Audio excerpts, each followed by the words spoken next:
Ito, attorney, pag-usapan natin ito nga pong pag-file ng impeachment kay President Marcos Jr. Ano ang masasabi nyo rito, attorney? Ito ba ay uusad itong impeachment na ito? Or mababasura lang po itong pinail na impeachment against kay President Marcos, attorney? Maganda yung tanong mo, Care, no? Kung pagbabasihan ko lang, kung ang pagbabasihan ko lang ay yung complaint mismo, no? Yung kung ano yung nakasulat doon sa complaint mismo. Ang sagot ko sa tanong mo ay mukhang hindi, no? Kasi sa aking palagay, hindi papasa yung complaint doon sa tinatawag nating sufficiency and substance test, no? Kasi ang mga nakalatag doon ay pawang mga spekulasyon at opinion lamang, no? They are not allegations of facts, no? They are mere opinions and speculations, no? So dahil doon, I would say na hindi dapat ito umusad, no? Dapat mabasura na to kaagad-agad. Now, having said that, alam naman natin alam naman natin na pagdating sa mababang kapulungan, maraming milagro na pwede mangyari, no? So, kahit na ba the content itself hindi pasado, yung politika that surrounds it, baka mapausad itong reklamo na to. So, that's the way I would look at it, no? Kung strictly speaking lang about legalities, hindi na dapat ito umusad.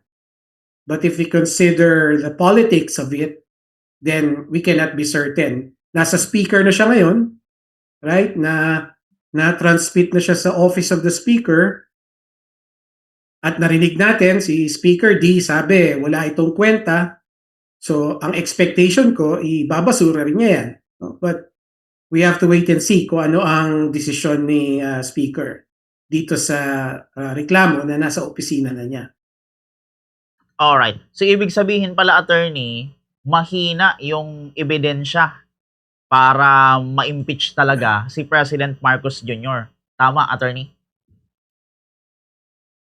Well, base dun sa complaint, Care, hindi lang mahina yung ebidensya, walang ebidensya.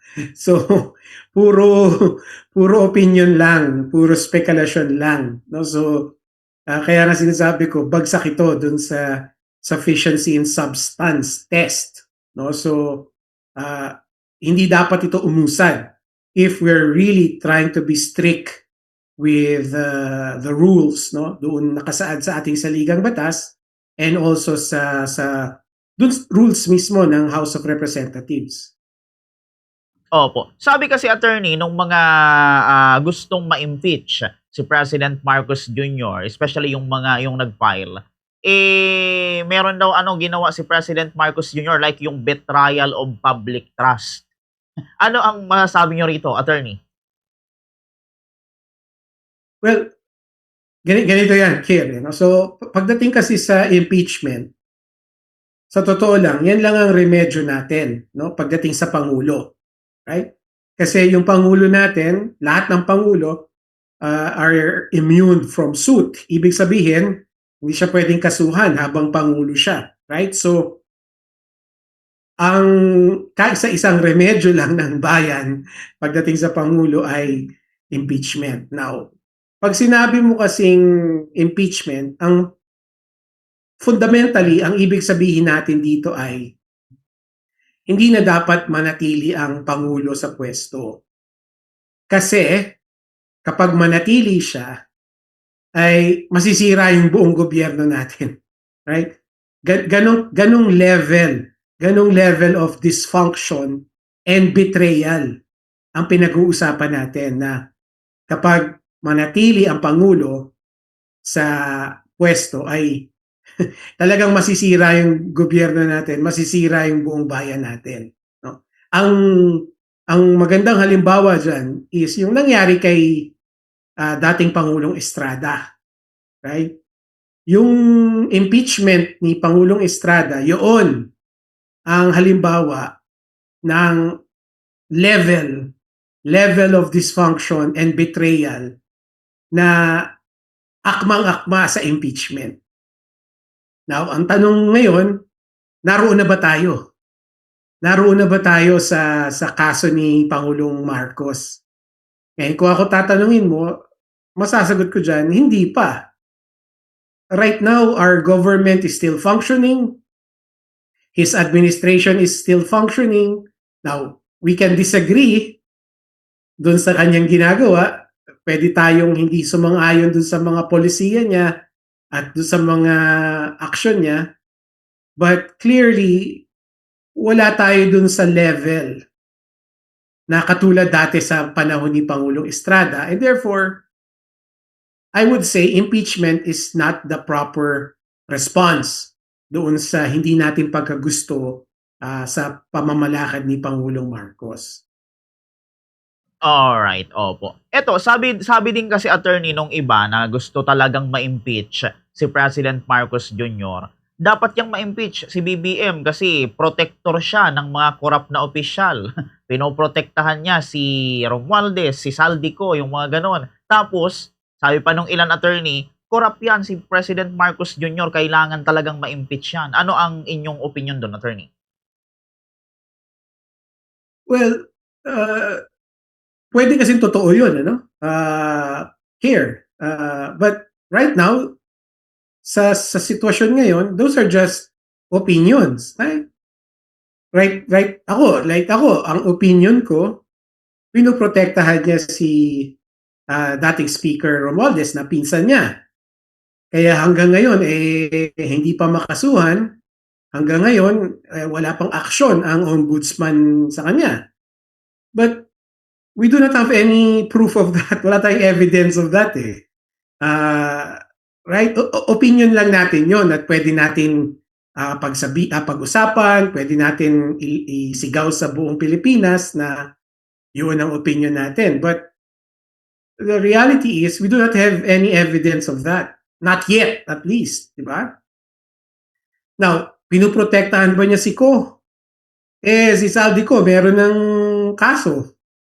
Meron ng warrant of arrest. Right?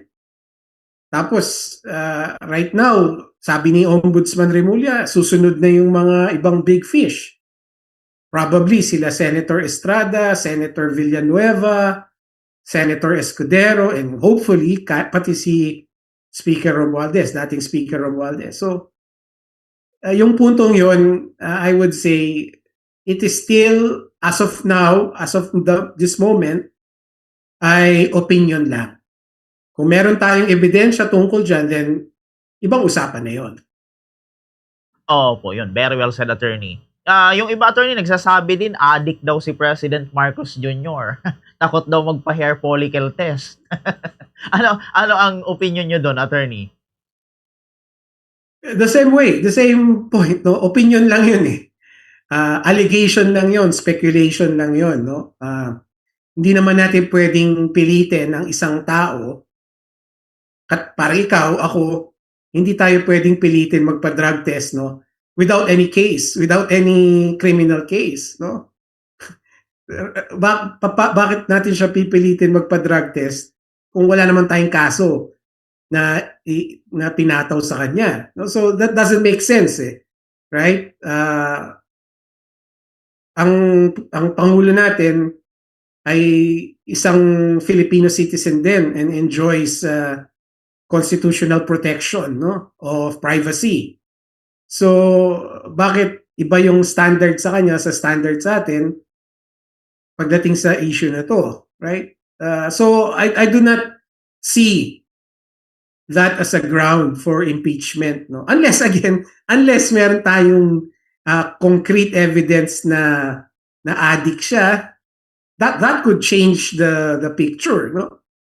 But without that, ano lang yan, chismis lang, opinion lang, then hindi pa rin yan sapat para pumasok tayo dun sa impeachment. Alright. Ito, attorney, sunod kong katanungan. Yung kapabayaan, attorney, sa pagtupad ng kanyang mga responsibilidad o duties as president,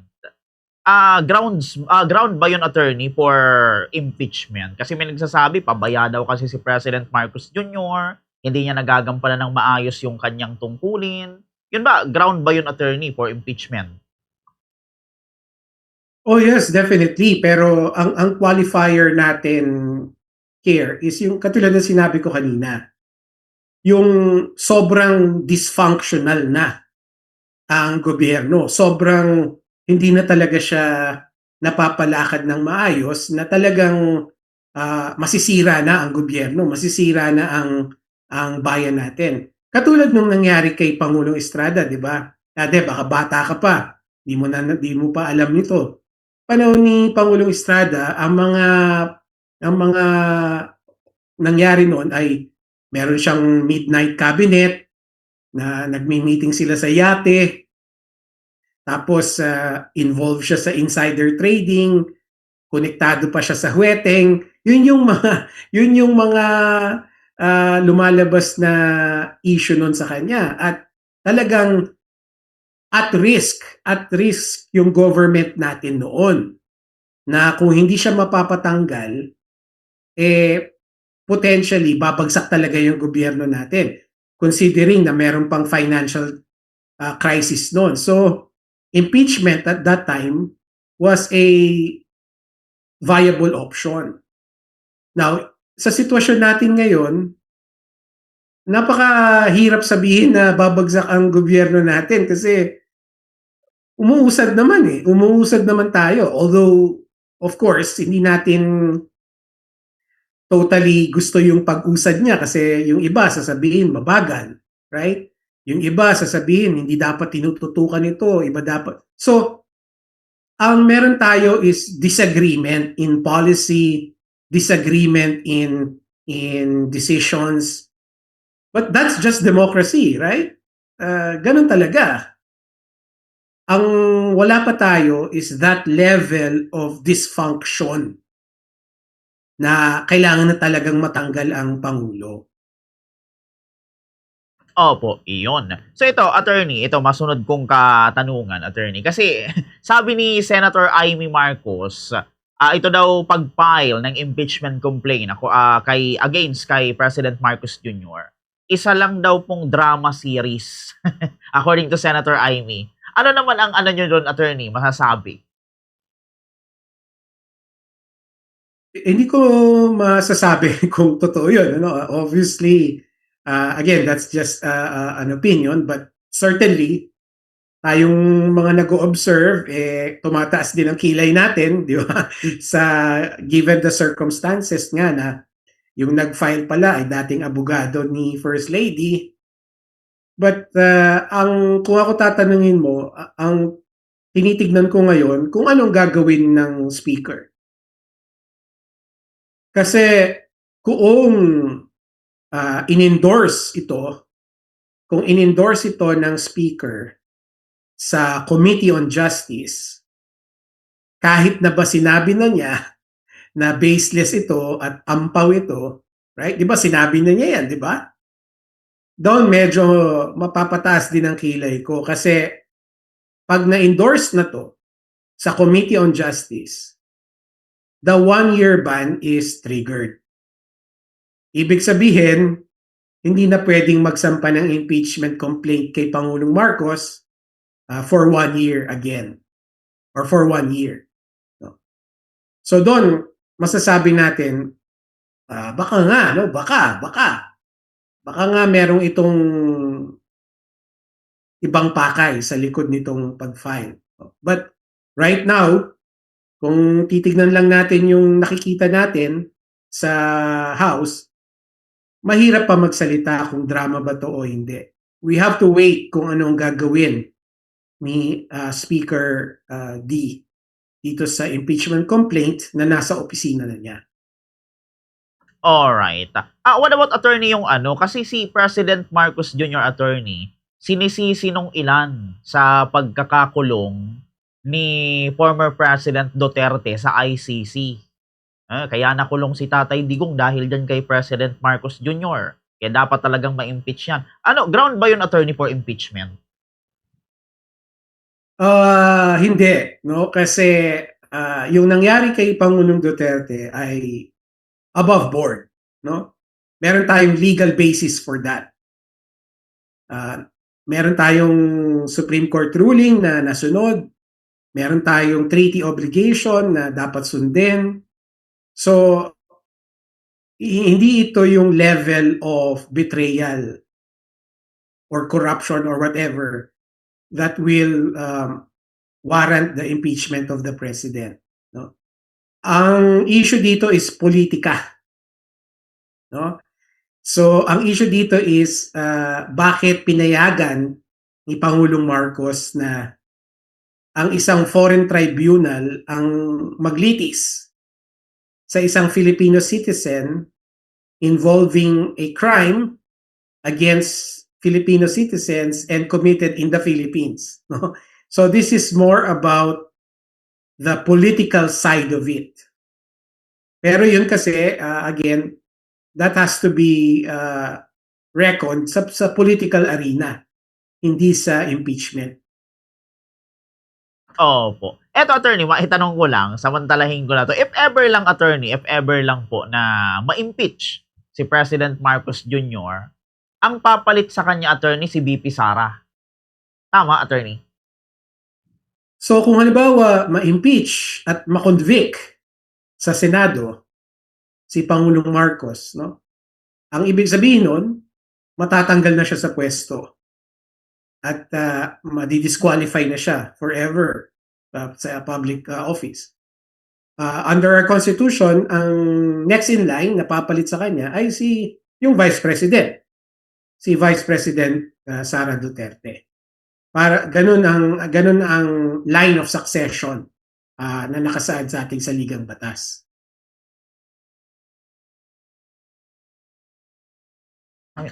Yan. Alright, yun. Ito, attorney, para sa inyo, kasi ito, may kukonekta rin natin ito sa mga nangyayari ngayon, ng mga corruption.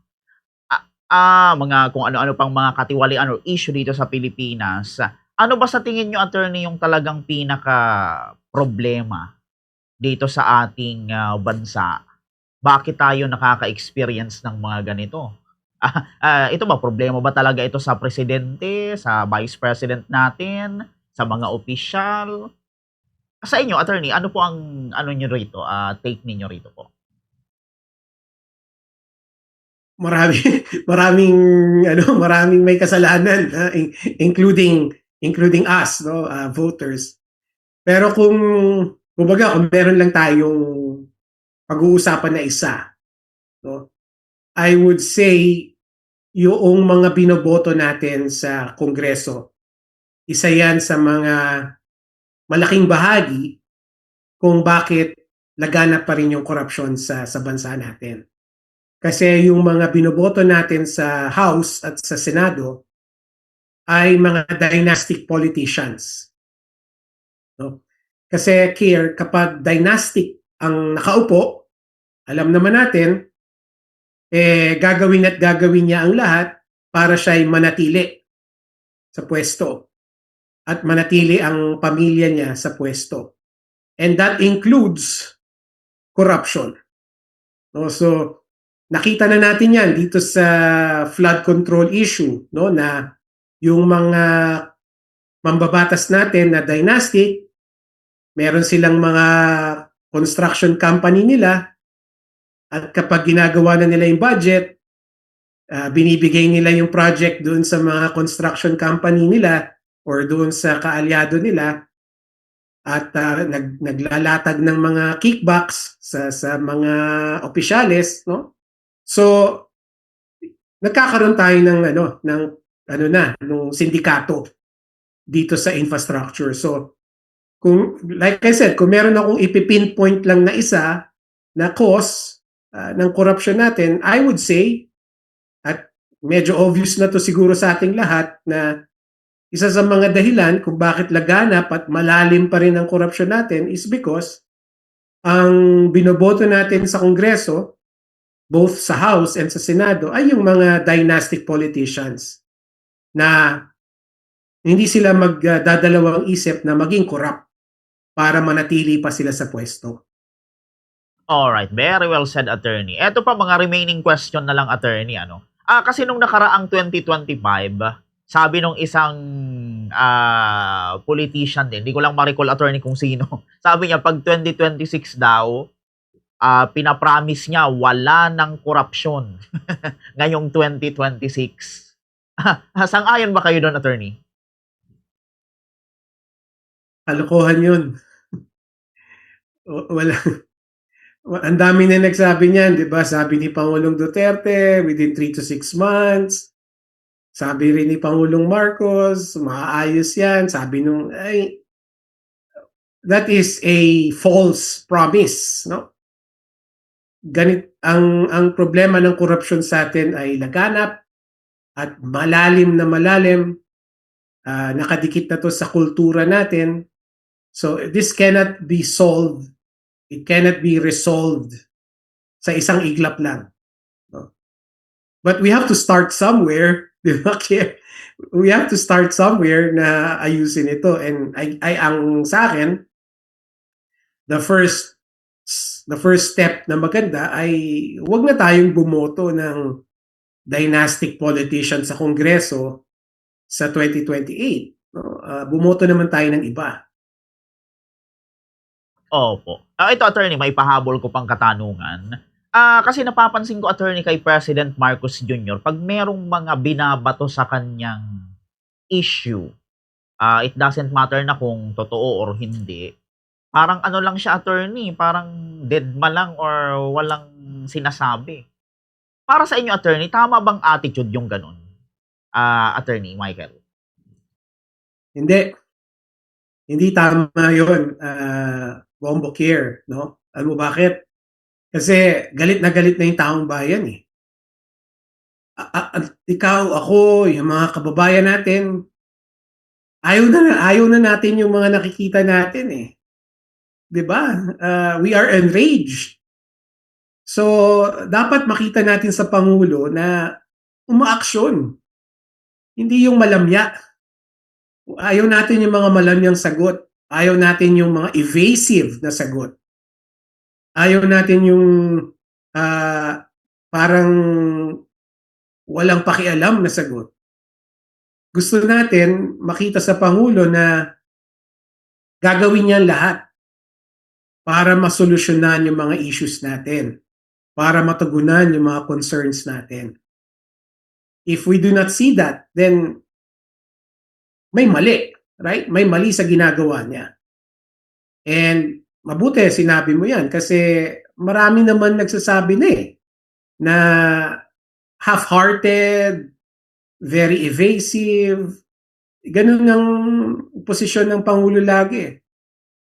And that's not right. No? So kung gusto niyang huwag maging lame duck ang tingin sa kanya ng taong bayan, then he has to be more proactive and more responsive sa mga sinisigaw ng taong bayan ngayon. Opo, iyon. Okay, eto, attorney, bago tayo matapos, sige po, ibigay ko ulit sa inyo, attorney, ang linya kung meron kayong gustong iwan na mensahe sa atin pong mga listeners and viewers in connection dito sa pinag-usapan natin. Or kung may nakalimutan ako, attorney, itanong, meron kayong gustong idagdag, sige, attorney, ibigay ko sa inyo ulit ang linya po. Maraming salamat, Bombo Care, at pinag-uusapan natin itong mga bagay na to, no?